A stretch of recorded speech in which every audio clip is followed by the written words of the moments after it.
talaga to si Kibuloy. Hindi tama aral nito eh. Yung pagbibenta ni Brother Mike ng panyo, yung lalagyan yung panyo ng El Shaddai. Tapos bebenta 45 pesos. Eh, 5 pesos lang naman ang puhunan doon sa panyo. Ang lakas naman magtubo. Bibindis yun ang isasayaw. El Shaddai, El Shaddai.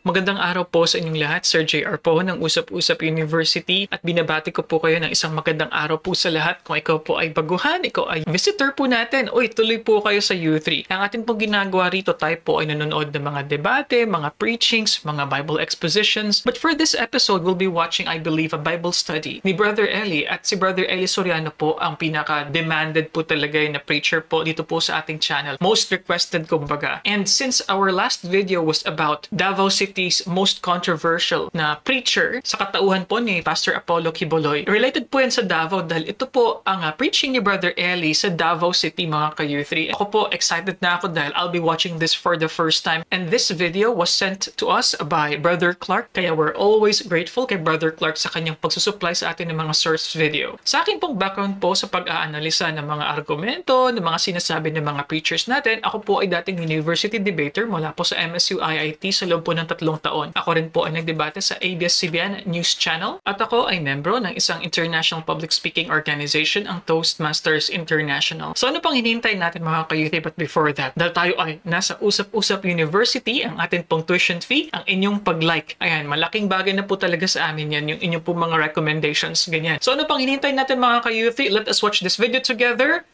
Let's go! Magandang gabi po sa inyong lahat, mga kaigsuunan.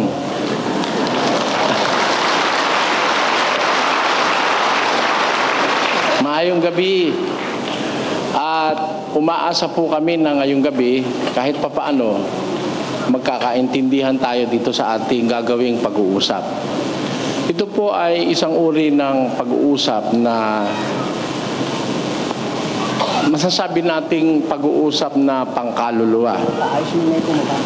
Maaring sa iba, ito po ay isang ordinaryong pagtitipon but we believe that there is a force behind that guided us to reach this place. Kami po ay naniniwala na mayroong makapangyarihang nag-ipon sa atin ngayon at hindi naman siguro mawawalan ng kabuluhan itong ating pagsasama-sama ngayong gabi. Sa Biblia po mayroong ganitong nagaganap pag natitipo ng mga nag-iisip ukol sa Diyos.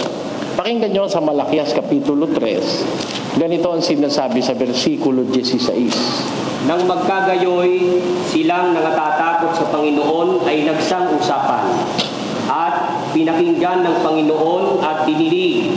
At isang aklat ng alaala ay nasulat sa harap niya para sa kanila na nangatakot sa Panginoon at gumugunita ng kanyang pangalan. Ayun. Sabi po ng Biblia, yung mga natatakot sa Diyos, nagsang-usapan. They have a kind of convention. Pakibasa mo nga sa English yan, kapatid na... Then they that feared the Lord spake open one to another. And the Lord hearkened and heard it. And a book of remembrance was written before him for them that feared the Lord, and that thought upon his name. Yung sinasabi ron, a book of remembrance was written for them. Isang aklat ng alaalay na isinulat ng Diyos para dun sa mga natatakot sa Diyos. Ibig sabihin, pinakikita lang na yung convention or speaking openly to one another ng mga those people who fear the Lord is a thing to remember para sa Diyos. To the extent na nagpapasulat siya ng book of remembrance para dun sa mga nag-uusap-usap na natatakot sa Diyos. Ngayong gabi po, maraming mga religious rituals ang nagaganap sa iba't ibang panig ng mundo. Pero itong atin, hindi ito ritual. It is a Bible exposition. Meaning, ang exposition po is intended to reveal things that are not being revealed by other religious groups.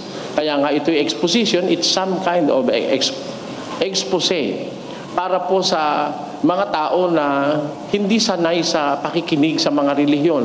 Tayo po kasi ay hindi sanay sa relihiyon eh. Sanay tayo sa ating relihiyon.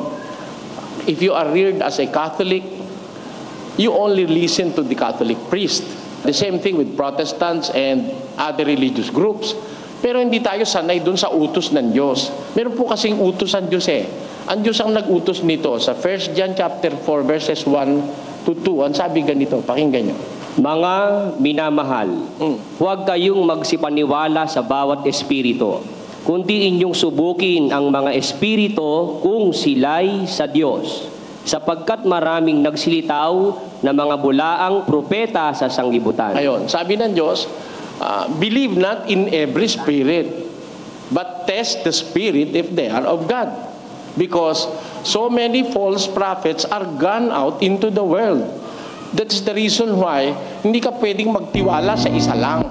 Hindi pwedeng isa lang ang pakikinggan mo. Sabi ng Diyos, test every spirit. Yung ibang mga religious group, binabawalan yung mga miyembro niyang makinig kay Soriano, katangahan yun. Katangahan yun. That's ignorance of God's law. Because it is provided for in the scriptures that we have to test every spirit. Put them into test. How can you test them if you are not going to listen to them?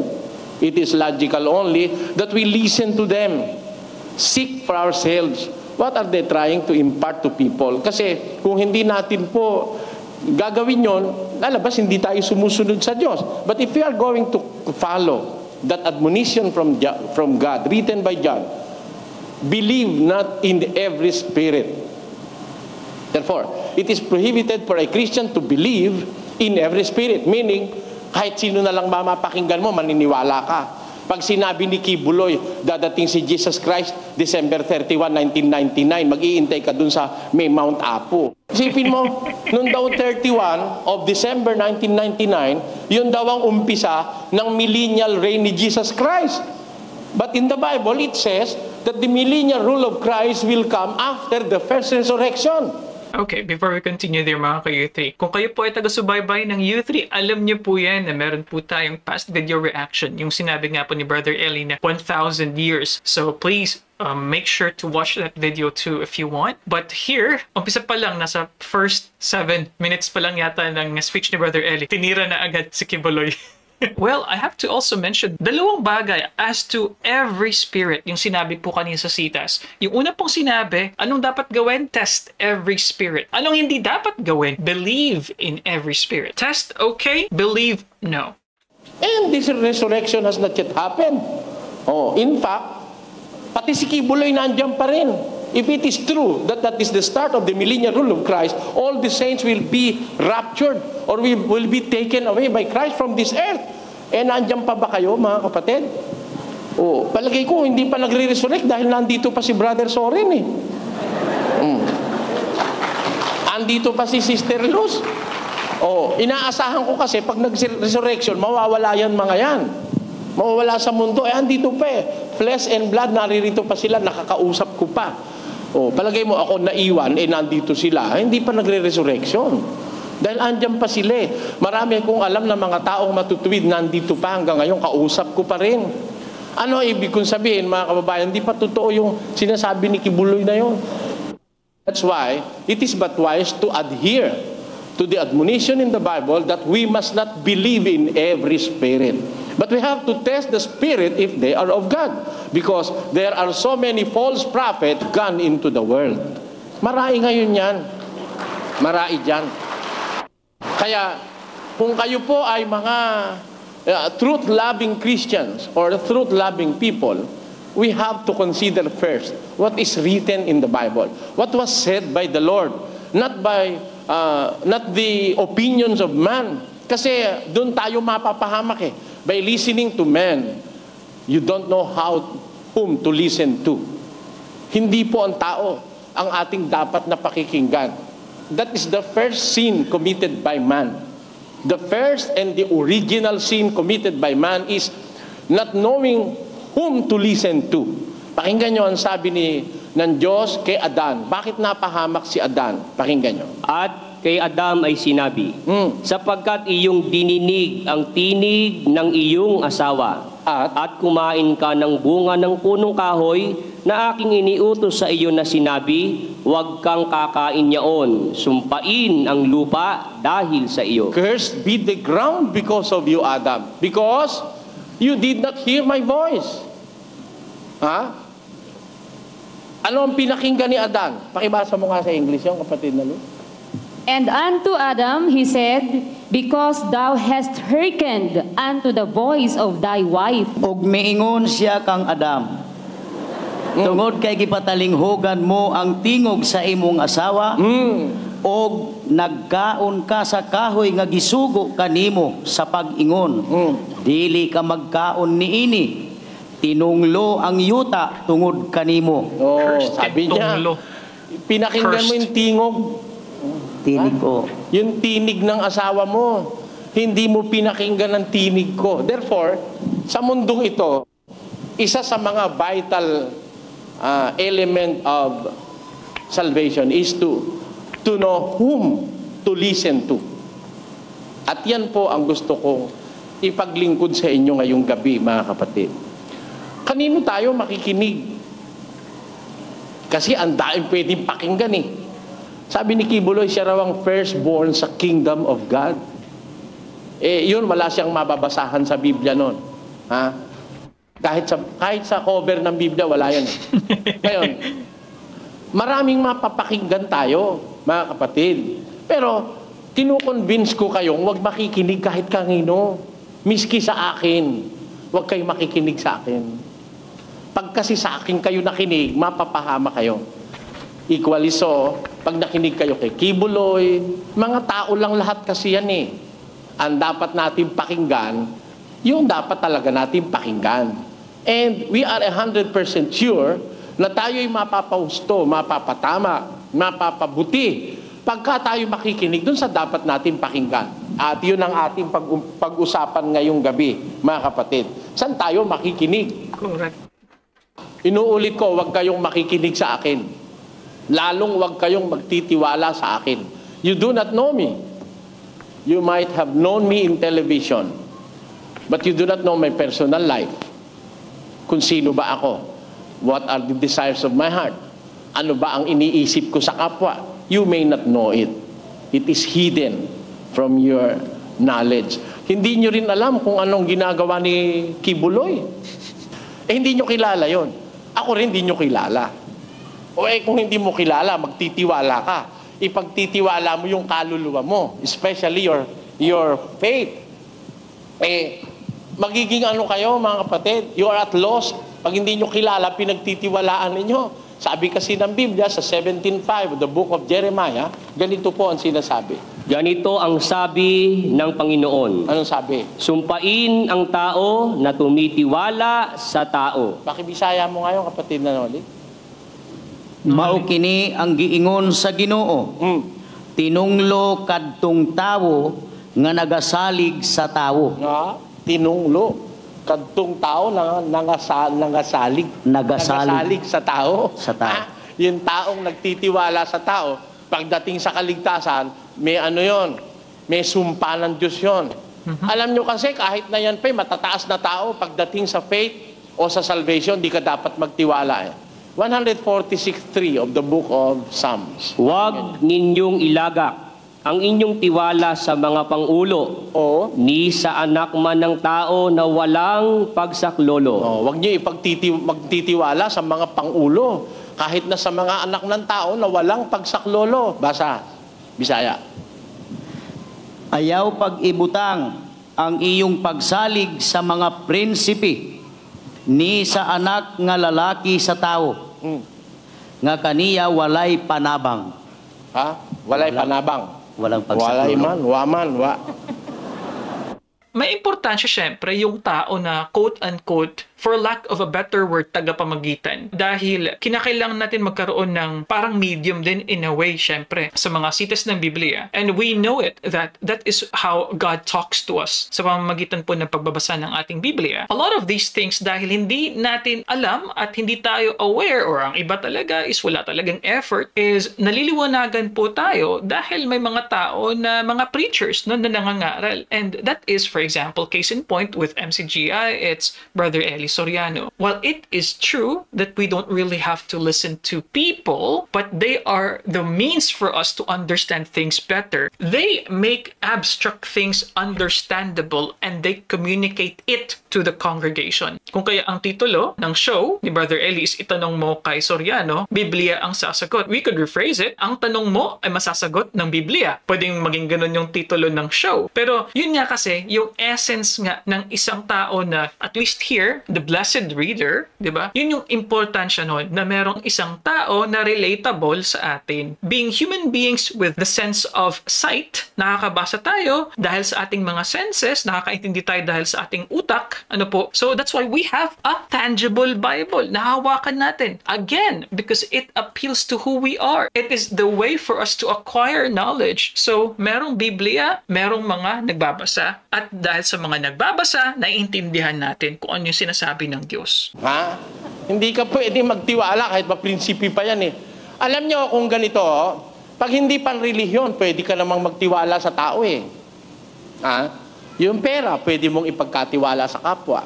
Bagaman merong mga pinagsasamantalahan ka. Pero pwede kang magtiwala. Yung asawa mo, pwede mong ipagkatiwala kung minsan kay kumpare. Di ba? Pero may kumpare, tinatraidor ka pag nakatalikod. Tama ba ako? Hindi. Meron. Yung anak mo, pwede mong ipagkatiwala. Di ba? Yung dun sa amin, sa Makabebe, yung anak niya, pinagkatiwala niya sa pastor. Pagkaraan ng 3 buwan, buntis. Nyo? Born again yun. Di ba? Pero meron namang mga tao nakatiwa-tiwala. Pag ang pinagtitiwala mo pera o kaya pinagtitiwalaan mo ng responsibilidad, pwede naman pagtiwalaan. Pero alam nyo, pagdating sa relihiyon, ayaw pumayag ang Diyos na magtitiwala ka sa tao. Ngayon, tatanungin nyo sa akin, sino pagtitiwalaan mo? Kanino ka makikinig? Siyempre, may sinasabi ang Biblia kung sino pakikinggan natin. Yun lang ang katiwa-tiwala natin pakinggan. At yun ang gusto kong i-introduce sa inyo ngayong gabi, mga kapatid. Wala tayong ibang pagtitiwalaan. Ako, tao rin ako. Pag sa akin kayo nagtiwala, mapapahama kayo. Pag nagtiwala kayo kay Kibuloy, mapapahama kayo. Wala kasi naman taong worthy. Wala. Walang taong karapat-dapat pagtiwalaan pagdating sa relihiyon o sa kaligtasan. Ngayon, alamin natin sa Biblia, sino ating pakikinggan? Kanino tayo magtitiwala? Pakinggan nyo po, umpisahan natin ang pagbabasa ng mga talata and the corresponding verses that are being used are being written down on our whiteboard para sa inyong informasyon. Pag uwi nyo, basahin nyo. Maintindihan nyo lang po sana na wala kaming layuning magmanloko. Kung meron akong layong manloko, ba't ko naman isasama sarili ko sa hindi nyo dapat pagtiwalaan? Di ba sabi ko sa inyo, huwag kayong magtiwala sa akin. Kahit kanino pa. Ang pagtitiwalaan natin, isa lang. Ang pwede natin paglagakan ng tiwala. Pakinggan nyo ang sinasabi ng Biblia kung kanina tayo pwedeng magtiwala. Lord? Sa isang talata ng Titus, chapter 1, verse 2, ganito ang sinasabi. Pakibasa mo sa English, kapatid na Soren. Pakibasa mo sa Tagalog, kapatid na Willie. Sa pag-asa sa buhay na walang hanggan, na ipinangako ng Diyos na di makapagsisinungaling Mula. buhat pa ng mga panahong walang hanggan. Ayun. Sa English, paano siya? In hope of eternal life, which God that cannot lie, promised before the world began. Nga sa paglaom sa kinabuhi nga walay katapusan, nga gisaad sa Dios nga dili arang makabakak sa wala pa ang mga katuigan nga walay katapusan. Dili makabakak. Ayon. Kasi maraming bakakon. Yep. Di ba, kapatid na Loli? Opo. Marami yun eh. Ang Diyos, dili makabakak. Hindi makakapagsinungaling. He is a God who cannot lie. Remember the word. He cannot lie. Therefore, whatever He says is the truth. Therefore, trusting on God is trusting on the truth. Amen? Because He cannot lie. Once I had a discussion to some ministers of the Seventh-day Adventist Church. Sabi nila, God is all-powerful, omnipotente. Then afterwards, dinuktungan niya to the extent of saying that whatever He wish, He can do. Kahit ano raw ang gustong gawin ng Diyos, magagawa daw niya. Sabi ko, impertinente ka. Manluloko ka. You are trying to teach people your preconceived idea about God. Even to the extent of saying that there is nothing impossible with God. And Catholics believe the same doctrine, that there is no impossible. Nothing is impossible for God. We do not believe on such a doctrine. It is impossible for God to lie, according to the Bible. Because He is a God who cannot lie. He cannot lie. He doesn't have the ability to lie. What was written is that He cannot lie. It was not written that He is not lying. Because when you are not lying now, then you can lie tomorrow. Yes? You can lie some other time. You can tell a lie some other time. But according to the Bible, God is a God who cannot lie. And I believe I also mentioned this a long time ago sa ating mga past video reactions last year to the idea na God is all-powerful. I think, what is meant here is that God can do a lot of things. He's very forceful. Kapag sinabi nating powerful, isa siyang matinding puwersa na kayang gumawa, na kayang mag-destroy dahil nga merong puwersa, merong force, no? But at the same time, He is not capable. I think that's the better word there to use, that while He is powerful, He is not capable of lying. So, I think magkaiba yung konsepto na yun. It doesn't mean that you are powerful, then you are capable. Hindi po magkaparehang ideya yun. He is incapable of lying. That's how truthful and faithful God is, the God of the Bible. Kaya ang sabi sa Biblia, mga kapatid, ang Diyos hindi pwede magsinungaling. At it is impossible for Him to do such a thing. Pakinggan nyo, sa Hebrews, ganito ating mababasa. That by two immutable things in which it was impossible for God to lie. It was impossible for God to lie. Kaya, tandaan nyo mga kapatid, ang Diyos lang ang pwede natin pagtiwalaan Pagdating sa salvation, Diyos lang ang pwede natin pagtiwalaan kasi it is impossible for Him to lie. He is a faithful God. According to 1 Corinthians chapter 1 verse 9. Pakinggan nyo ang sabi rito. Matinumanon ang Dios nga pinaagi kaniya, gitawag kamo ngadto sa pakipag-angbit sa iyang anak nga si Hesukristo nga atong Ginoo. Ano ang sabi dun sa umpisa? Tapat ang Diyos? Matinumanon ang Dios. Matilumanon? Ano yun? Tapat po. Tapat. Tamo, tapat siya. Paano sa English yun, kapatid na Soren? God is faithful. He is faithful. He is tapat. Matilumanon. Yun, sa Bisaya. Tapos, kung siya'y tapat, hindi siya nagsisinungaling kailanman. Gaano siya katapat? How long will He still be faithful and tapat? Pakinggan nyo sa isang talata ng awit. Sapagkat ang Panginoon ay mabuti. Ang kanyang kagandahang loob ay magpakilanman. At ang kanyang pagtatapat ay sa lahat ng salit-saling lahi. Kaya ang Ginoo maayo man. Ang iyang mahigugmaong kalulot nagapadayon sa walay katapusan.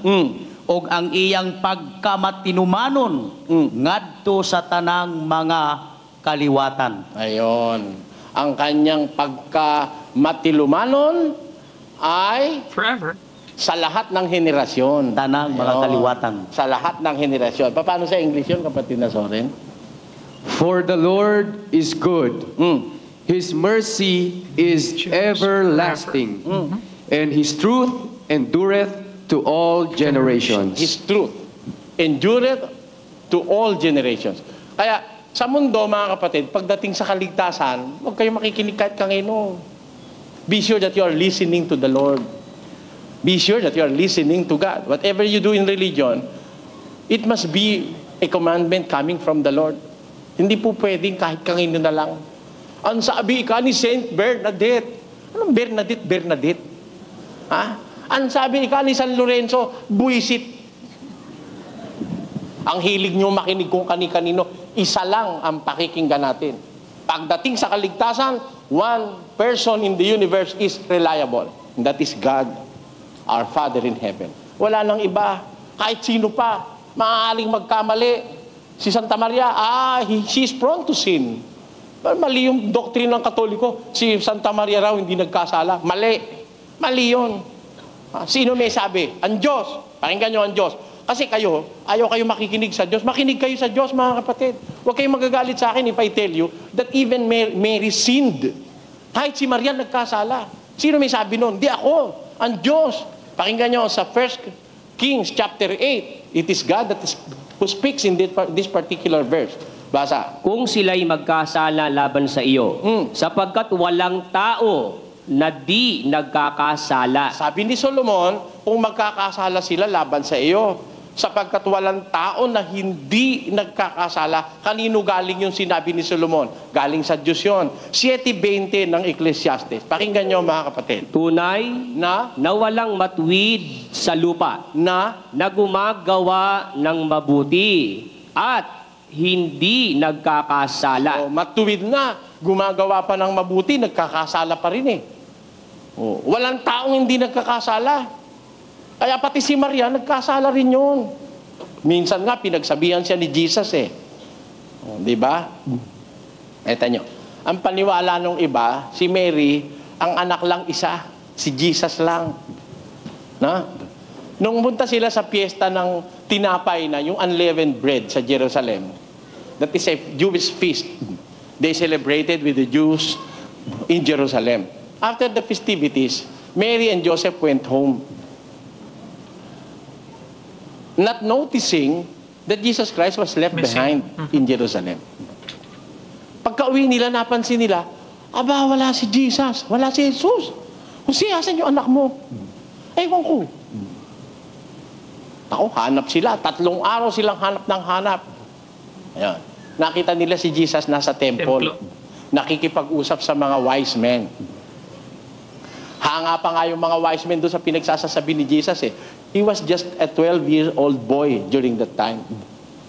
Nung tanungin siya ni Mary, Son, what have you done to us? Ano ba ang ginawa mo sa amin? 3 araw na kaming hanap ng hanap sa iyo ng tatay mo. Sumagot si Jesus, Woman. Babae, hindi mo ba alam na dapat akong magpalumagak sa bahay ng aking ama? Sabi ni Jesus.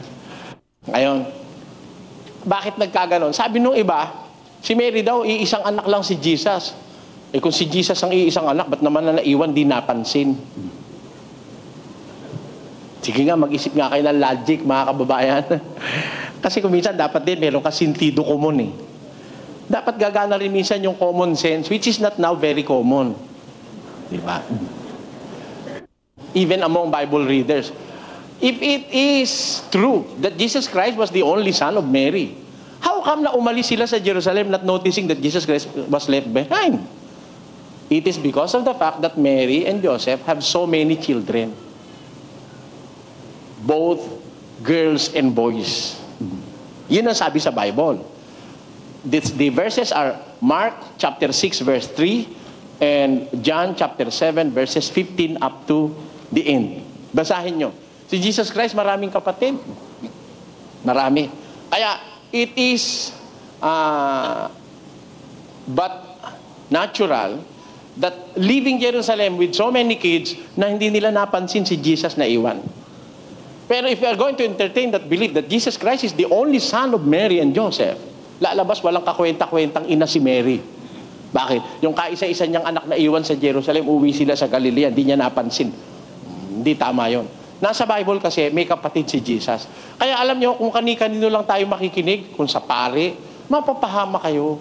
I'm really wondering, mga ka-U3, sino-sino po kaya, ano po ba yung mga pangalan ng mga kapatid ni Jesus Christ? Although, on the other hand, if they would really argue na nag-iisang anak lang si Jesus Christ, it's also possible na siguro a lot of things might have happened on the way, di ba? Pwede na nagmamadali yung mga magulang. Pwede nga si Joseph and Mary were, in a crowd, in a hurry, pwede pong ganon. Or they were so occupied with a lot of things, baka meron silang iba pang mga iniisip, kaya pagdating nila, wala na yung yung kanilang anak, di na nila makita, something like that. But it's very interesting though that Brother Eli also mentioned that Mary actually sinned, and yung sitas nga na ginamit because all people have really sinned. Pero again, dahil limitado po yung ating accounts sa buhay ni Mary as written on the Bible, hindi naman kasi open na sinabi sa Biblia. Kaya for others, they would interpret that literally na walang kasalanan si Mary kasi wala naman siyang ginawang kasinungalingan, wala naman siyang pinatay or something like that. Makinig ka sa pastor, makapahama ka. Sa akin ka makinig, mapapahama ka rin. Gusto nyo wag mapahamak, makinig kayo dun sa hindi marunong magsinungaling. And that is God. Our Father in Heaven. Dun tayo dapat makinig. When it comes to religion, isa lang ang pakikinggan natin. But, how can we listen to God? Can we hear His audible voice? Parang si Kibuloy, sabi ni Kibuloy minsan, kinausap ako ng Diyos. Sinabi niya sa akin, anak, bibigyan kita ng 1 million covenant partner sa Pilipinas. Sabi raw sa kanya ng Diyos. Narinig niya raw yung tinig ng Diyos audibly. Alam niyo ba kung totoo yon? Ang tao, pagka napakinigan mo yung tinig ng Diyos, masyadong malakas yun. Masisira indra mo. Ang totoo, yung mga tao nung una, akala nila, naririnig nila Diyos, di totoo yun. Ang nagsasalita sa kanila, angel, not God Himself. Bakit? Sinabi ni Jesus Christ doon sa mga Jews who believe that they have heard God, they were belied. Their belief was belied by Jesus Christ when Jesus Christ told them at one instance in John 5:37. Pakinggan nyo. At ang Ama na nagsugo sa akin ay siyang nagpatotoo tungkol sa akin. Kailan may hindi ninyo narinig ang kaniyang tinig, ni hindi man ninyo nakita ang kaniyang anyo. Og ang amahan nga nagsugo kanako, siya nagapamatuod kanako. Kamo wala makadungog sa iyang tingog sa bisag unsang panahon. Oh, kita nyo, kahit kailang panahon, walang nakarinig ng tinig ng amahan na nagsugo sa akin, sabi ni Kristo. Tapos here comes now Kibuloy who will claim that he heard God audibly. Would you believe? Pwede ilagay yon doon sa Ripley's believe it or not. Yan. Pwede yun. Kasi wala naman nakarinig ng tinig ng Diyos mula pa nung una eh. Alam nyo, minsang narinig yon. Narinig yon. Ang nakarinig, nagbali-baliktad sa daan eh. Tanyo babasahin natin. Sa Matthew chapter 17, basa. At pagkaraan ng 6 na araw, ay isinama ni Jesus si Pedro at si Santiago at si Juan na kapatid niya. At sila'y dinalang bukod sa isang mataas na bundok. At nagbagong anyo siya sa harap nila. At nagliwanag ang kanyang mukha na katulad ng araw. At pumuting tulad sa ilaw ang kanyang mga damit.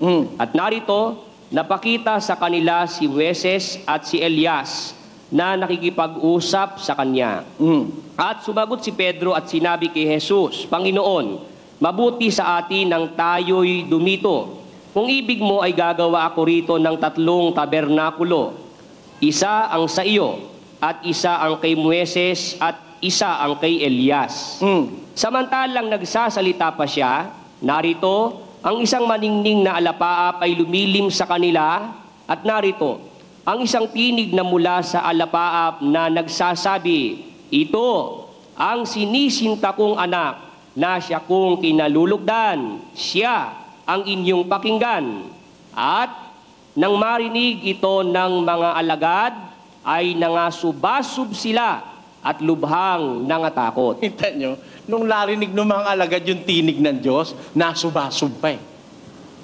Pero, notwithstanding the fact na bago nila narinig, meron munang alapaap na lumilim sa kanila that overshadowed them, serving as a filter to that powerful voice of God.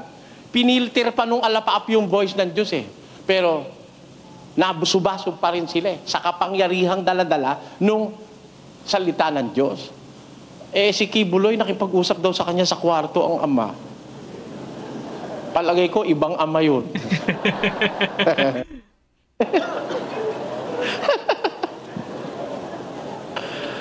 Palagay ko, iba na kausap niya. Eh, biro mo, hindi totoo sinabi sa kanya. God in the heavens is a God who cannot lie. But the God of Kuibuloy is lying to him. Why? Sabi, bibigyan daw siyang 1 million covenant partner. Hanggang ngayon, wala pa silang 500,000. Malapit nang matapos ang mundo. Di ba? Sabi niya nga, nung December 31 daw, bababa na si Kristo eh. Hindi nga lang bumaba. Ewan ko ngayon kung anong paliwanag niya, ba't na-postpone? Ha? Kung totoo yung sinabi sa kanya ng Diyos, bibigyan daw siya ng 1 million covenant partner. Bakit hanggang ngayon matatapos na ang mundo, sabi niya? Eh wala pa silang 500,000. Sipin mo, konti lang naman sila. Ha? Kaya dito lang sila marami sa Davao eh. Sa amin, mas marami kami sa kanila, sa Manila, mga kapatid. Dito lang sa Davao nakakapagpasikat si Kibuloy, pero sa Manila hindi. Ano ang ibig ko sabihin? Kung ang talagang Diyos ang pakikinggan mo, hindi nagsisinungaling yan eh. Pero yung Diyos ni Kibuloy, nagsisinungaling. Di totoo sinasabi. Kaya alam ko na kung sino yon. Kasi, kung yung Diyos talaga sa langit, pag nagsalita yun, audible voice, mababalibag ka sa lupa eh. Yung nung marinig ng mga apostol, may filter pa yun ha. Masisira ildra mo. Kaya, want to listen to Him? Do you want to listen to God? There is a process by which we can listen directly to God. Paano ba ang Diyos kung magsalita? Does He speak to us by Himself alone? Directly? Does He communicate with human beings directly? Paano ba kung magsalita ang Diyos? Hebreo 1:1. Ang Diyos nga sa karaang panahon nakasulti sa makadaghan ug sa mga nagkalaing-laing mga paagi, sa mga ginikanan, pinaagi sa mga manalagna. Niining katapusan nga mga adlaw, nagasulti kanato, pinaagi sa iyang anak nga gitudlo niya, nga manununod sa tanang mga butang. Ayun. Sabi ng Bible, ayun Diyos na nagsasalita, who in diverse manners spake unto the fathers in diverse manners and in diverse places, hath it spoken to us in these last days through His Son, Jesus Christ. Brad Soren, pakiano mo nga yun? God, who at sundry times and in diverse manners spake in the time past unto the fathers by the prophets, hath in these last days spoken unto us by His Son, whom He hath appointed heir of all things. Ayon. Kung ang Diyos magsalita, hindi naman siya direktong nagsasalita eh. Meron siyang medium na ginagamit. During the time of the forefathers of faith, nagsalita siya through the prophets. Pagdating sa panahong Kristiyano, He spake through His Son. Tagalogin natin mga kapatid. Ang Diyos na nagsalita ng unang panahon sa ating mga magulang sa iba't ibang panahon at sa iba't ibang paraan sa pamamagitan ng mga propeta ay nagsalita sa atin sa mga huling araw na ito sa pamamagitan ng Kanyang anak na siyang itinalaga na tagapagmana ng lahat ng mga bagay. Kung gusto nating makinig sa Diyos, paano tayo makikinig sa Kanya? Hindi naman siya direktong nagsasalita sa tao. Meron pala siyang ginagamit na instruments or spokesperson. Nung una, He used the prophets. At these times, the end times, He is speaking to us through His Son, Jesus Christ. Kaya, listening to Jesus Christ is listening directly to the Father in heaven.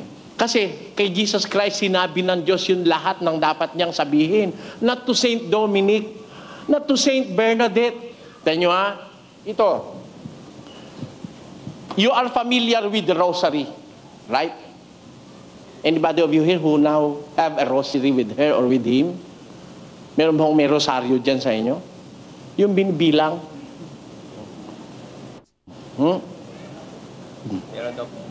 Asan? Meron kayo? Do you know kung saan galing yung rosaryo? Hindi naman natin tinatanong, basta ginagamit lang natin. Para rin tayo yung mga tao ngayon, kain lang ng kain, hindi na tinatanong saan galing yung kinakain natin. Kakain ka sa fast food chains, bumibili sila ng karne sa ibang bansa, mura kasi, 40 pesos per kilo ng Cara beef. Yung kalabaw. 45 naman yung beef. Ngayon, mura lang kasi, mula pa sa galunggong. Yun ang binibili ng mga fast food chains. Mga karning galing sa ibang bansa, surplus, mga kakadudang mga karne. Yun ang dinadala sa Pilipinas.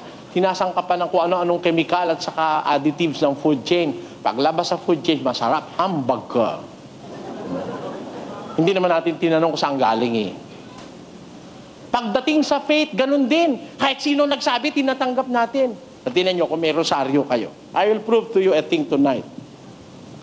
This is a Catholic book, The Secret of the Rosary. So I think this is the first time na nanghingi talaga si Brother Eli dito ng rosaryo. I think sa lahat po ng ating mga video reactions, this is the first time sa isang Bible Expo na talagang si Brother Eli ay talagang kumuha ng parang props kumbaga in his preaching. Gusto ko na pong malaman dahil si Zoren po ay actually reader pala dito. So siguro matagal-tagal na rin talagang member, no? Si Zoren Legaspi. So even without my knowledge kung ano yung MCGI noon pa man nung bata pa po ako, I do remember though na na-feature po ito na si Zoren nga ay nasa isang religious group. So another celebrity po pala itong nakasama ni Brother Eli sa Davao. And if you notice also, yung nasa likod po yung backdrop po ng kanila pong stage. Nakasulat doon April 2000. And if you watched mga ka-youth, the last episode, April is the birth month. It's the quote-unquote month of blessings ng Kingdom of Jesus Christ. Ang reliyon po ni Pastor Apollo Kibuloy. It was written by Saint Louis Mary de Montfort, translated by Mary Barbour, with nihil obstat of Guillermus Hughes, with imprimatur of Thomas Edmundus Molloy, Archiepiscopus Brooklynensis, Brooklyn, New York. Published in the Philippines by the Daughters of St. Paul in Pasay City with a special arrangement with Montfort Publication, Bayshore, New York, USA. What does this book says? This is not my book. This is a Catholic book, printed with ecclesiastical permission. A book that Catholics should trust. What does this book says? Ito sabi niya. It was only in the year 1214. 1214. 1214 AD. 1214, that the Holy Mother Church received the Rosary in its present form, according to the method we use today. It was given to the Church by Saint Dominic, who had received it from the Blessed Virgin as a powerful means of converting the Albigensians and other sinners. Therefore, the inception of the Holy Rosary kuno. Kaya kung nilalagyan ng kuno, I do not believe it's holy. Pardon me. Don't be so sentimental, my fellow Filipinos. Ang sabi nila, yung daw rosary, ibinigay ni Saint Dominic noong 1214 AD. 1,200 years nang wala si Jesus Christ. 1,200 years nang wala ang mga apostol when the rosary was introduced to the Catholic Church. What does that mean? It did not come from Jesus Christ.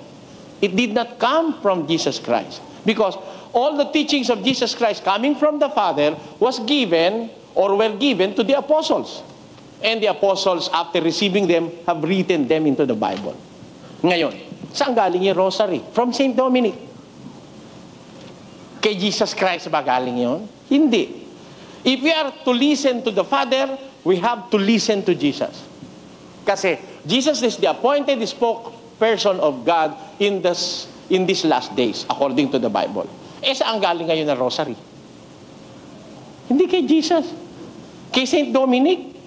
Dominic whom you do not know. I do not know him also. Ba't niyo tatanggapin yung hindi niyo alam kung saan galing? Ang sabi ng Bible, pakinggan nyo. Sa Colossians chapter 2, verses 4 and 8. Kini giingon ko aron walay bisang kinsa nga maglimbong kaninyo sa pulong nga mabihagon. Sa 8. Magmatngon kamo aron dili kamo mabihag pinaagi sa pilosopiya og sa paglimbong nga walay pulos, sumala sa gikabilin-bilin nga sugilon sa mga tawo. Sumala sa mga bata nga pagtulunan sa kalibutan.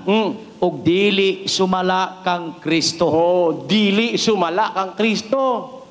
Saan galing? Kung saan galing? Hindi galing kay Kristo. Huwag kayong maniniwala. O, basa sa Tagalog. Ito'y sinasabi ko upang huwag kayong madaya ng sinuman sa mga pananalitang kaakit-akit. Kayo'y magsipag-ingat. Baka sa inyo'y may bumihag sa pamamagitan ng kanyang filosofiya at walang kabuluhang pagdaraya ayon sa salit-saling sabi ng mga tao, ayon sa mga pasimulang aral ng sanlibutan, at di ayon kay Kristo. O, kita nyo? Kailangan ayon kay Kristo. Hindi pwede yung ayon kay Saint Benedict, ayon kay Mother Teresa, ayon kay Bernadette, ayon kay Fernando, ayon kay Nicolino. Katarantaduhan yan. Panluloko sa kapwa-tao yan. Ang kailangan, ayon kay Kristo. Because He is the spokesperson of the Father in these last days. Ayon kay Kristo. Pag hindi ayon kay Kristo, tapon mo. Tapon mo sa basura. You want to be sure that you are going to be saved? Tapon mo kung kani-kanino sa ayon kay Kibuloy, ayon kay Soriano, ayon kay Brother Mike. Katarantaduhan lahat yan. Pag hindi ayon kay Kristo, itapon nyo sa basurahan. Mga tanga. Oh, di ba? Pag di mo tinapon, tanga ka. Tapon mo. Kahit sino pa minsabi. Pagka kayo may masiselan sa inyo, di ba? Meron tao maselan bago kumain. Aamuyin muna. Tama? Meron kang tao, alam mo kung maselan, di kumakain sa restaurant eh. Sa restaurant kasi delikado. Tanong niyo sa akin kung bakit. Pag suplado ka sa waitress, duduraan yung pagkain bago bibigay sa'yo. Di ba? In-interview dun sa Channel 7 eh. Yung mga waiter, in-interview sa mga 5-star hotel. Pagka masama ang dating ng mga customer, dinuduraan namin yung pagkain. Pati juice, duduraan sa kahahaluin gano'n. Tamo? Ay ako, di ako basta naniniwala sa pagkain. O pag maselang ka sa pagkain, di naman lahat ng pagkain kinakain mo eh. Bakit pagdating sa pananampalataya, wala tayong selan? Dumating ang Amerikano, nilamon natin ang pinakain. Dumating yung Aliman, nilamon natin. Lahat ng ipalamon sa atin, nilalamon natin. Pagdating sa pagkain, maselan tayo. Pero pagdating sa relihiyon, kain tayo ng kain. Kahit ano sabihin, wag mga kapatid, mapapahama kayo. Huwag kayo maniniwala sa salit-saling sabi ng mga tao ayon sa mga panimulang aral ng sanlibutan at hindi ayon kay Kristo. It must be coming from Christ. Yung paniniwalaan mo galing kay Kristo dapat. O tingnan ninyo ha, they were on the top of the mountain. When Jesus Christ have had His transfiguration, yung kanyang damit pumuti, maputing-maputi. And it was shown to the 3 apostles that Jesus was speaking to Joseph or to Moses and to Elijah. Andon, yung vision nila. Nakita nila nag-uusap si Moses, si Elijah, and Jesus Christ. Sabi ni Peter, Panginoon, gusto mo magtayo ako rito ng 3 tabernakulo. Isa kay Moses, isa kay Elias, isa sa'yo. Dito muna tayo. Hindi pa tapos magsalita si Peter. May isang alapaap na kumover sa kanila at nagsalita yung Father from heaven. Sabi ng Ama, ito ang sinisinta kong anak. Siya ang inyong pakikinggan. Nasubasub mga apostol, pagdilat nila, wala na si Elias, wala na si Moises, natitira na lang si Kristo. What does that mean?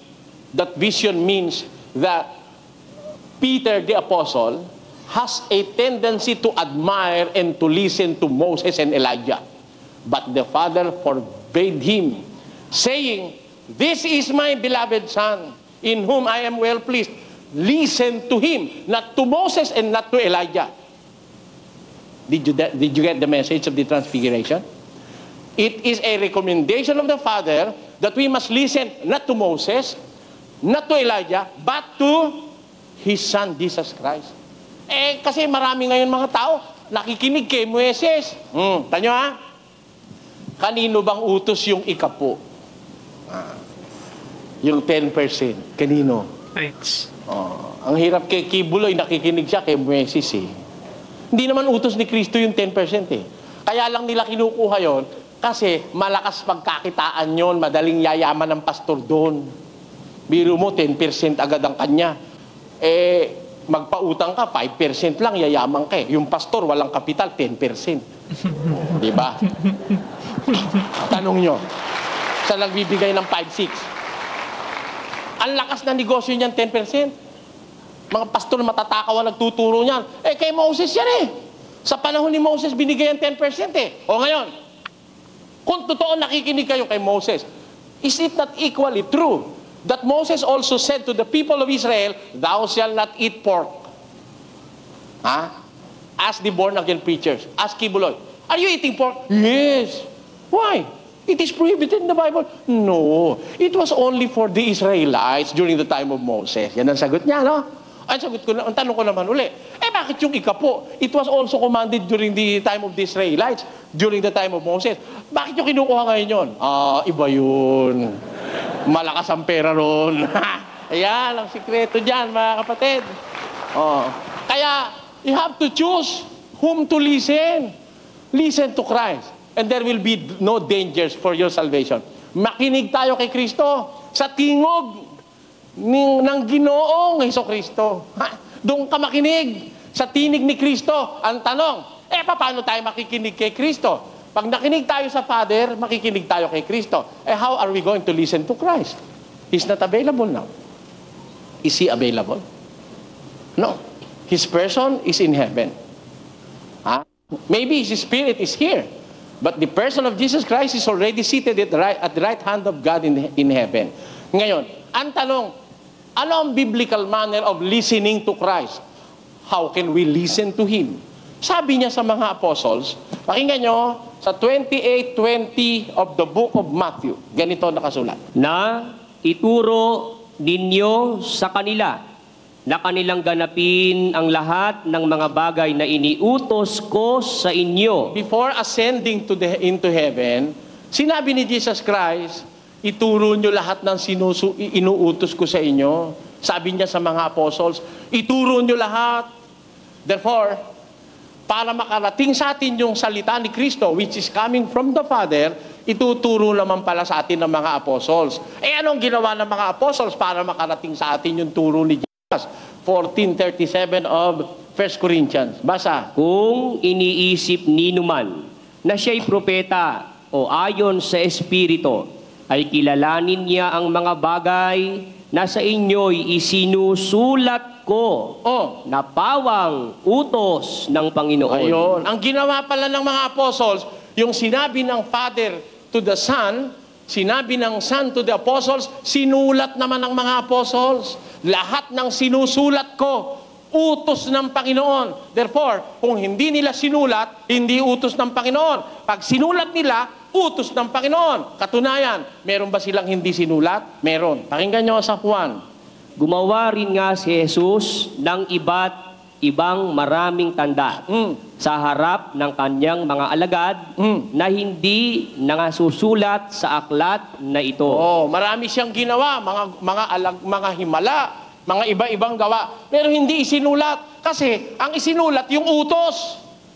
Sabi ni St. Paul, ang lahat ng isinusulat ko, pawang utos ng Panginoon. Yung lahat ng isinulat, yun lang ang utos na isulat. But anyway mga ka-youth, gusto ko lang po i-mention yung ideya nga po ng exclusivity na kung saan ano yung mga naisusulat lamang po, ano? So it really tells us that it is exclusive only. Yun yung mga words po na ganyan. So ano yun? Mga utos. Nakasulat na siya. So hindi mo na kinakailangan pang dagdagan, hindi mo na kinakailangan pang bawasan dahil ang sinasabi po rito, as explained by Brother Eli, is yun na yun. Kumbaga wala ka ng ibang gagawin pa. Wag mo nang bawasan, wag mo nang dagdagan. So in theory, madaling sundin ang utos dahil ito ay nakasulat na. Something like that.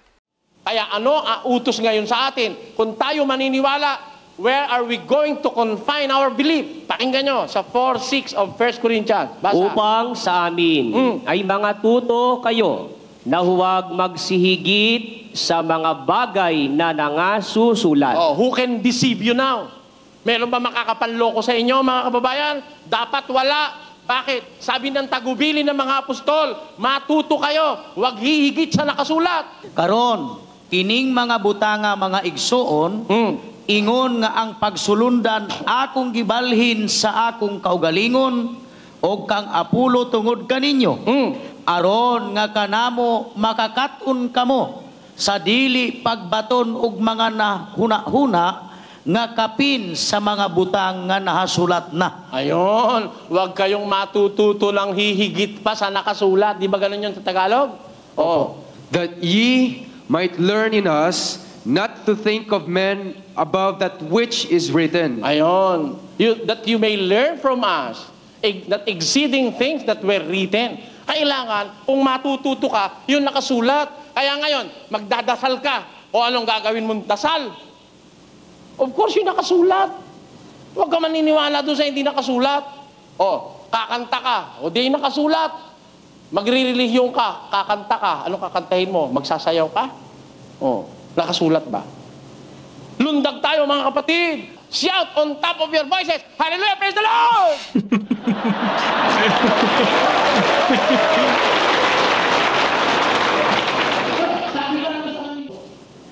Berde, puti, at saka pula. Pagka raw gusto mo magkapera, gamitin mo yung berde. Pag gusto mong gumaling ang sakit, gamitin mo yung pula. Ano yung puti? Birtud ni Kibulo yan eh. Blessed cloth na yan eh. Yan. Okay, before we continue mga ka-U3, I remember my mom quite surprised. Hindi ko alam kung si mama yung pumunta sa isang convention ni Kibuloy, and I remember na parang nagtaka din siya kasi parang isa sa mga pinamimigay nga nila yung cloth nga. And actually, hindi malaking cloth yun eh. Maliit siya na kapiraso lang siya na tela nga. And I remember it kasi nakita ko po yun. I was around 7 years old or probably 8. And yun nga po, siya, para siyang merong card. And then dun sa card na yun, iba't ibang mga tela. Na yun nga, yung may pula, may berde. So, sinasabi nga dito ni Brother Eli, birtud do yun, ni Apollo Kibuloy. So, I was still young, but I do remember my mom being so confused by it, and she does not believe that there's anything special with that cloth. But anyway, mga ka-U3, so, as always, si Brother Eli, very humorous, nakakatawa yung kanyang mga banat, po. How to use the blessed cloth. White, for healing. Yun. Green, for financial See, there's a prosperity. card. Red, from freedom from demonic oppression. Yan, Reverend Apollo Kibuloy. Asan sa Biblia yun? Red, for freedom from demonic oppression. Sa red, can the color red free you from demonic oppression? Or are you going to be more demonic? Biblically speaking, what does the color red means? Basa. Pakinggan nyo sa unod 18. Magsiparito kayo ngayon at ay magkatwiranan, sabi ng Panginoon. Ano yon? Bagaman ang inyong mga kasalanan ay maging tila mapula, ay magiging mapuputi na parang niebe. Bagaman maging mapulang gaya ng matingkad na pula, ay magiging parang balahibo ng tupa. Ano po kahulugan ng mapula sa Biblia? Kasalanan. Tanyo? Paano ka how are you going to be freed from demonic oppression? By using the red cloth. When in fact, it will enhance your demonism. Pakinggan nyo sa 1:18. Pakibasa po, kapatid na. Umari kamo karon. Og usahan ta paghusay, nag-ingon ang Ginoo. Bisan pa ang inyong mga sala mapula. Sila pagapution, ingon sa nyibi, bisan pa sila lubos mapula, sila mahimong sama sa maputing balahibo sa karnero. Kita nyo? Yung mapula, masama kahulugan sa Bible noon. Yun daw ang pampalaya sa demonyo. Pamparami nga ng demonyo yung mapula. Talaga to si Kibuloy, hindi tama aral nito. Yung pagbibenta ni Brother Mike ng panyo, yung lalagyan yung panyo ng El Shaddai. Tapos bebenta 45 pesos. 5 pesos lang naman ang puhunan doon sa panyo. Ang lakas naman magtubo. Bibindis yun ang isasayaw. El Shaddai, El Shaddai, Tola Adonai. Age to age, you're still the same. By the power of your name. El Shaddai, El Shaddai. Adonai, we will praise and lift you high. El Shaddai. Di ba ganyan, Pagkatapos, Ibabalibag yung panyo, sample yun eh. Babalibag niya yung iba, sample. Pero sa likod, makakabili ka 45 pesos. Meron mo laking negosyo nun. May miracle oil. Benta naman miracle water. Sino yun? Taga Cebu, Bohol, si Reverendo Galo. Oh, mayaman na yung galo na yun. Meron mong dala-dala nun, aeroplanong tubig. 350 per gallon. Saka nakabasa sa Biblia ng blessed water. Ha? Is there such a thing as blessed water in the Bible? Sabi ni Jesus Christ, ay itinuro niya yung aral niya sa mga apostles. Sabi ng mga apostles, we have written all the commandments of Jesus Christ and learn from us not exceeding those things which were written. Matuto kayo sa amin, wag hihigit sa nakasulat. O ano ngayon? Kung gusto nyong matuto ng galing sa Ama, which He said to Jesus Christ, and Jesus Christ taught to the apostles, He commanded the apostles to write the commandments of the Father, the words coming from the Father. It was written by the apostles. Paano ngayon makakatiyak ka na yung iyong paniniwalaan galing sa Ama? Dun sa nakasulat. Exceeding those things which were written, tapon nyo sa bintana. Katunayan, pakinggan nyo sa Galatians chapter 1 verse 8. Basa. Tatapwat, kahimat kami, o isang anghel na mula sa langit, ang mangaral sa inyo ng anumang ebanghelyo na iba sa aming ipinangaral sa inyo ay matakwil. Though we, sabi ng mga apostol, in an instant that they will resurrect from the dead, though we or an angel from heaven, sabi ni St. Paul, preach another gospel other than what we have preached unto you, let him be accursed. Sumpain siya, kahit pa siya, kahit si Pablo pa, o isang anghel galing pa sa langit, mangangaral ng iba, dun sa nakasulat, itakwil, sabi ng Biblia. Paano sa Bisaya yung kapatid na Noli? Apan bisan pa kami, kung usa ka manulunda gikan sa langit, magwali kaninyo og lain nga maayong balita, nga lahi kay sa among giwali kaninyo, ipatunglo siya. Ayun, sumpain siya. Tunglo. Let him be accursed. Yung magtuturo nung iba sa itinuro. Paano mo malalaman yung tinuro ng mga apostles? Nakasulat na yon. That is in black and white. Nobody can fool you. Nobody can mislead you if you're just going to stick to what was written in the gospel and the gospel of the apostles. Alam nyo mga kapatid, alam nyo kaya tayo naluloko ngayon? Kasi naniniwala tayo sa hindi nakasulat eh. The authority is the Father in heaven. He said, or He revealed to Jesus Christ His will. Jesus Christ taught the apostles about the will of God. And the apostles were commanded to write down the teachings of Jesus Christ. Therefore, where is now our hope for salvation? Our hope rests in the Scriptures. According to Paul 15:4 of the book of Romans, it says, Sapagkat ang anumang mga bagay na isinulat ng una ay nangasulat dahil sa ikatututo natin upang sa pamamagitan ng pagtitiis at pag-aliw ng mga kasulatan ay magkaroon tayo ng pag-asa.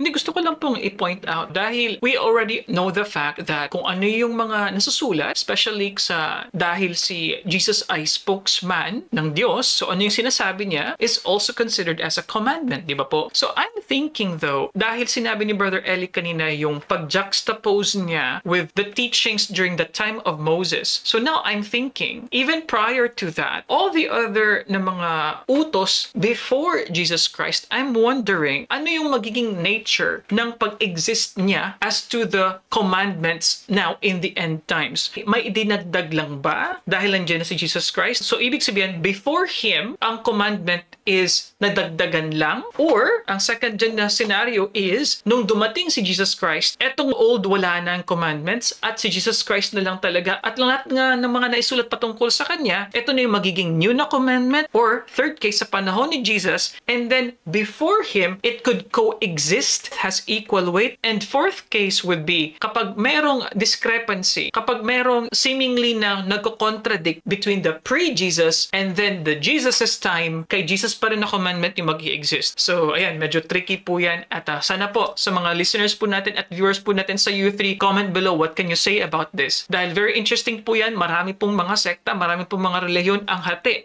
literal, no pun intended po. Pero talagang naging source po yun ng kaguluhan at misinterpretations, misconceptions po ng marami sa mga reliyon po ng mga Kristiyano. Yung asa ng pag-asa sa kasulatan. Sa pamamagitan ng pagtitiis at ng pag-aliw ng mga kasulatan, magkaroon tayo ng pag-asa. Our hope lies on the scriptures. Hindi kayo maniniwala pag wala rito. Sabi mo sa pastor mo, Pastor, ano yan? Miracle oil. Asan yan? Sabi nga ni Kristo, sumpain Yung nagtuturo nung hindi binabasa, sumpain. Yun ang sabi ng Biblia. Ipatunglo siya, sumpain siya. Let him be accursed. Yung nagtuturo ng ibang ebanghelyo. Oh, how can you be sure that what I am teaching or what I am telling you or preaching is based on the Bible, in the will of God? Let me read it. Read. Do not just talk. What you are trying to tell the people must be read from the Bible. Pakinggan nyo sa Apokalipsis 1:3. Basa.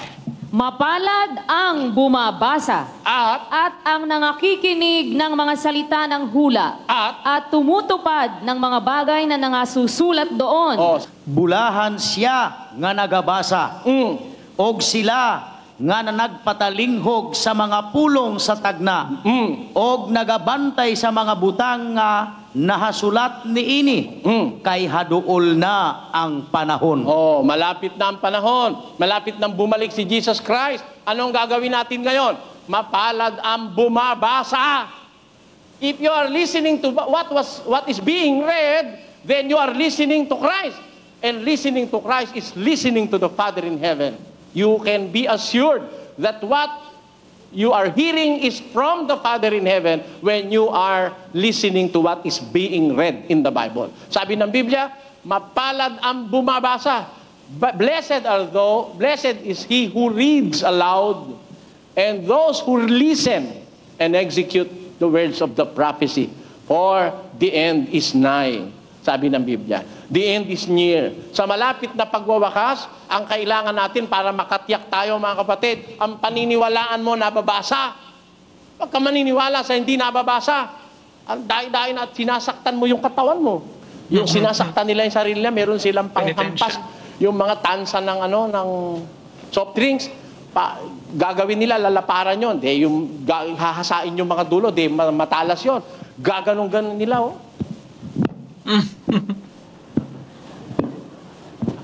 Nakatulukbong sila, naglalakad sa kalye, pinapalo sarili. Akala nila mapupunta sila sa langit. Nakasulat ba yon? Wala naman yun. Wala nakasulat. At saka kung ginagawa mo yan, naintindihan mo ba yan? Nung si Kristo pahirapan, sino nagpahirap? Ikaw, ang ginawa mo, yung kalahati ng katawan mo, Kristo. Kalahati, Hudyo. Mga kayuti, ito nga po yung sa isang video reaction po natin na half masochist, half sadist, So yung kalahati, gustong nananakit, yung gusto naman ng kabila is gustong masaktan. Anyway, gusto ko lang din po i-mention mga kayuti, 3 bagay, ang mga naging mapalad. Una, ang mga nagbabasa, nakikinig, at nag-e-execute. So interesting yun. A lot of us may probably just look at the first 2. Nagbabasa, nakikinig, yun lang. Pero actually meron pang pangatlo nga, yung tumutupad. Sino ngayon na nagpapahirap sa'yo? Ikaw din. Dadaling ka ba ng Diyos sa langit? Yung Hudyo yung kalahati. Paano yun? Di mamumroblema pa ang Diyos dahil kalahati, tarantado yung kalahati, santo.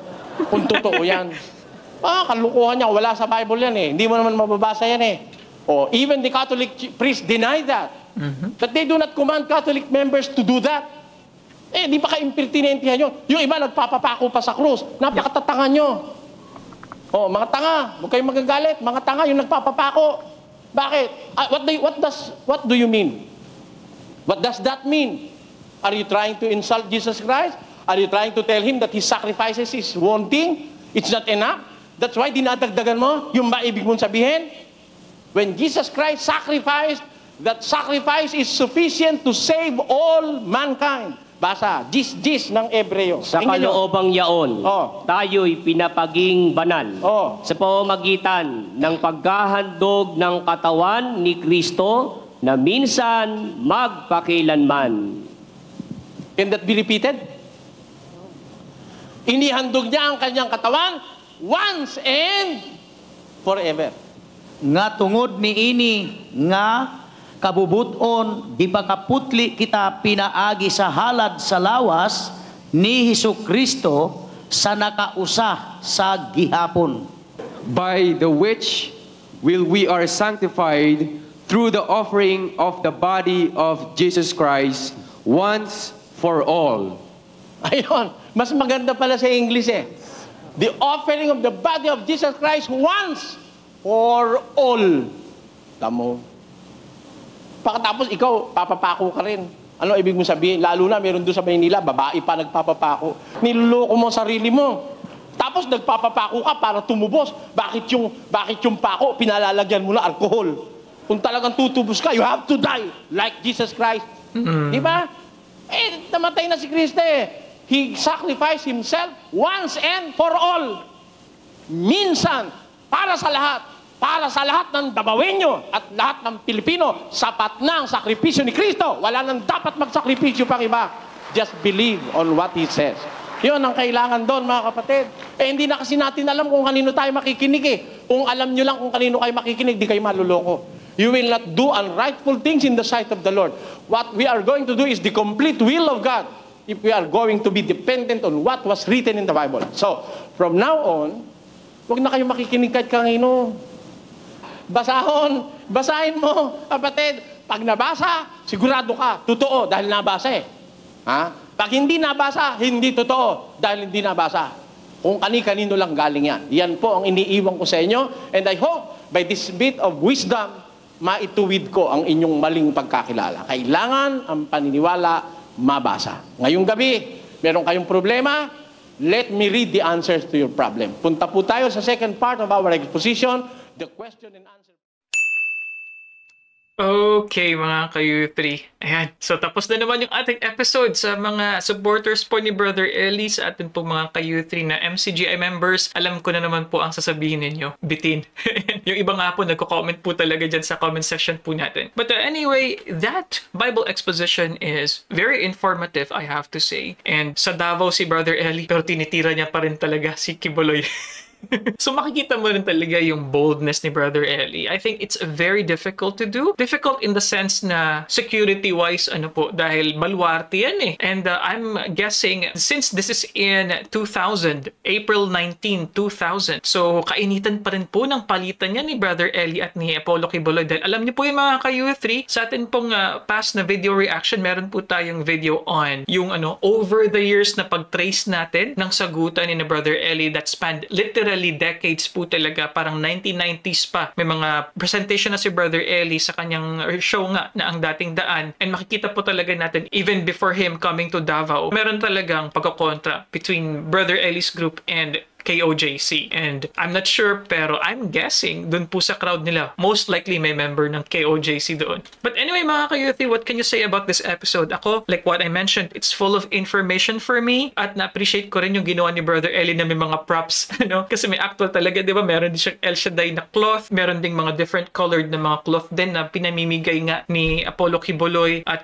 syempre, meron pa siyang performance demonstrations ni Brother Eli, yung pag-flagellate, po. And because I mentioned flagellation, mga ka-U3, interestingly, the culture of flagellation, yung self-flagellation, yung pag-hurt mo, pagpipinitensya, ganyan, is actually hindi lamang sa Katoliko. Marami pong mga celebration at mga religious festival na for some reason, maybe it brings out the spirituality in them when they hurt themselves. Nangyari po yun sa iba't iba pong mga reliyon. Kung di po ako nagkakamali, sa ibang sekta po ng Islam, may ganun din po. Yung iba nga, may mga knives, tapos ginaganon nila yung kanilang ulo, something like that. Sa mga monk na naman po is iba rin yung kanilang mga ginagawang mga practices in feeling pain, and for some reason would kind of bring them to a different level of spirituality, and that is reflected po sa mga ginagawa ng mga Katoliko tuwing Holy Week. So well, hindi ko na po mauulit mga ka-youth ang lahat po ng mga input at mga sinabi ko sa kalagitnaan po ng video, kaya I was really hoping na sinamahan niyo po ako from start to finish. And as always, let us make the comment section interactive. Kung kayo po ay member ng El Shaddai, kung kayo din po ay member ng KOJC, what can you say about this episode? And as always mga ka-youth, I really encourage everyone to leave a comment below dahil binabasa po namin lahat po ng mga comments po ninyo. And as always, if you are a newcomer, click subscribe mga ka-youth. Libre lang po yan. All of the content here para po malaman ninyo in real time. You'll be notified kapag nag-click po kayo ng subscribe. You can also watch this video here and also this playlist here. And I'll see you guys next time. Peace! Bye-bye!